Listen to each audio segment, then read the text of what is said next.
ಇವತ್ತು ಸಣ್ಣ ವಯಸ್ಸಿನಲ್ಲಿ ಅವಕಾಶ ಸಿಕ್ಕಿದೆ ಮಾನ್ಯ ವಿಜಯೇಂದ್ರರವರಿಗೆ. ಯೋಗನೂ ಇದೆ, ಯೋಗ್ಯತೆನೂ ಇದೆ ಅಂತ ನಾನು ತಿಳ್ಕೊಳ್ಳಿ.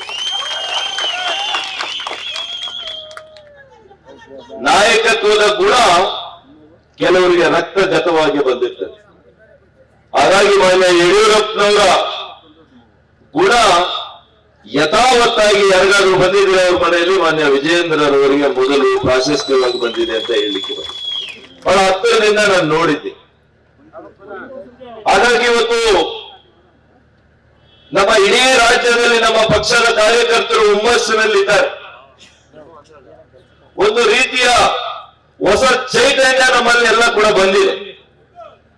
ಈ ಕಾರ್ಯಕ್ರಮ ವಿಶೇಷವಾಗಿ ರೈತರ ಕಾರ್ಯಕ್ರಮ ಅಂತ ಹೇಳ್ಬೇಕು. ಅದು ಒಂದು ಗ್ರಾಮದಲ್ಲಿ ಪರಿಕ್ರಮ ಅಂತೇಳಿ ಕಾರ್ಯಕ್ರಮ ಉದ್ಘಾಟನೆ ಆಗಿದೆ. ಇಡೀ ದೇಶದಲ್ಲಿ ಏಕಕಾಲಕ್ಕೆ ಆಗಿದೆ. ಉತ್ತರ ಪ್ರದೇಶದಲ್ಲಿ ಇವತ್ತು ನಮ್ಮ ರಾಷ್ಟ್ರೀಯ ಅಧ್ಯಕ್ಷರು ಉದ್ಘಾಟನೆಯನ್ನು ಮಾಡಿದ್ದಾರೆ. ದಿಬ್ಬೂರು ಗ್ರಾಮದಲ್ಲಿ ನಮ್ಮ ರಾಜ್ಯಾಧ್ಯಕ್ಷರು ಇವತ್ತು ಉದ್ಘಾಟನೆ ಮಾಡಿದ್ದಾರೆ. ದಿಬ್ಬೂರು ವಿಶೇಷವಾಗಿ ಯಾಕೆ ನಾವು ಆಯ್ಕೆ ಮಾಡಿದ್ವಿ ಅಂತಂದ್ರೆ, ಅತ್ಯಂತ ಬರಪೀಡಿತ ಗ್ರಾಮ ಪಂಚಾಯಿತಿ ಆಗಿತ್ತು ಇದು ಒಂದು ಕಾಲದಲ್ಲಿ. 7 ಕೆರೆಗಳಿದ್ದಾವೆ. 1500 ಅಡಿ ಆಳಕ್ಕೆ ಹೋದ್ರೂ ಕೂಡ ನೀರಿರಲಿಲ್ಲ. ಆದ್ರೆ ಪ್ರಗತಿಪರ ರೈತರು ಅವತ್ತಿನಿಂದ ಕೂಡ ಇಲ್ಲಿದ್ದಾರೆ. ಅವತ್ತು ಕೂಡ ಹೂವನ್ನ ಬೆಳೀತಾ ಇದ್ರು, ಅವತ್ತು ತರಕಾರಿಯನ್ನ ಬೆಳೀತಾ ಇದ್ರು. ಆದ್ರೆ ಇವತ್ತು ಆ 7 ಕೆರೆಯನ್ನ ನೀರು ತುಂಬಿಸುವಂತ ಯೋಜನೆ ನಾವು ಮಾಡಿದ್ದು ಅಂತ ಹೇಳಲಿಕ್ಕೆ ಹೆಮ್ಮೆ ಆಗ್ತದೆ. ಇವತ್ತು ಸಂಪದ್ಭರಿತವಾದಂತಹ ಒಂದು ಪ್ರದೇಶ ಇವತ್ತು ದಿಬ್ಬೂರು ಆಗಿದೆ. ಇವತ್ತು ನಮ್ಮ ಮಾನ್ಯ ಯಡಿಯೂರಪ್ಪನವರನ್ನ ನಾವು ತಿಳ್ಕೊಳ್ಳೇಬೇಕು. ಈ ಜಿಲ್ಲೆಯ ಜನತೆ, ರೈತರು ವಿಶೇಷವಾಗಿ ಇವತ್ತು ಹೈನುಗಾರಿಕೆ ಮತ್ತು ಇವತ್ತು ನಮ್ಮ ತೋಟಗಾರಿಕೆ ಇವೆರಡೂ ಕೂಡ ರೈತರ ಪಾಲಿಗೆ ನಮ್ಮ ಜಿಲ್ಲೆಯಲ್ಲಿ 2 ಕಣ್ಣುಗಳಿದ್ದಂಗೆ.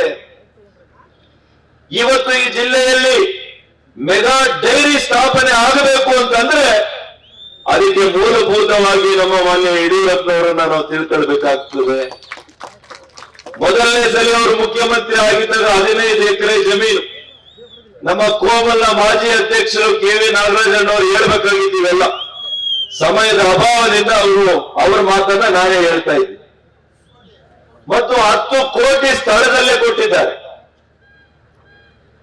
ಇದರ ಜೊತೆಗೆ ಬಹಳ ಪ್ರತಿಷ್ಠಿತವಾಗಿರ್ತಕ್ಕಂತಹ ಸರ್ಕಾರಿ ವೈದ್ಯಕೀಯ ಕಾಲೇಜನ್ನ ಈ ಜಿಲ್ಲೆಗೆ ಕೊಟ್ಟಿದ್ದು ನಮ್ಮ ನಾಯಕರಾದಂತಹ ಯಡಿಯೂರಪ್ಪನವರು ಅಂತ ನಾವು ಯಾರು ಕೂಡ ಮರಿಬಾರದು.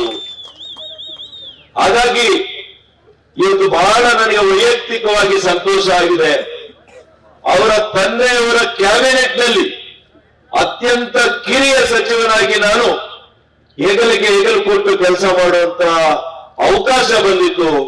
ಇವತ್ತು ಮತ್ತೆ ಅವರ ಸುಪುತ್ರರಾಗಿರ್ತಕ್ಕಂಥ ವಿಜೇಂದ್ರರವರಿಗೂ ಕೂಡ ಅದೇ ರೀತಿಯ ಸಹಕಾರವನ್ನ ಹೆಗಲಿಗೆ ಹೆಗಲು ಕೊಟ್ಟು ಕೆಲಸ ಮಾಡ್ತೇನೆ ಅಂತೇಳಿ ನಿಮ್ಮೆಲ್ಲರ ಸಮಕ್ಷಮದಲ್ಲಿ ಅವರಿಗೆ ತಿಳಿಸಲಿಕ್ಕೆ ಬಯಸ್ತೇನೆ.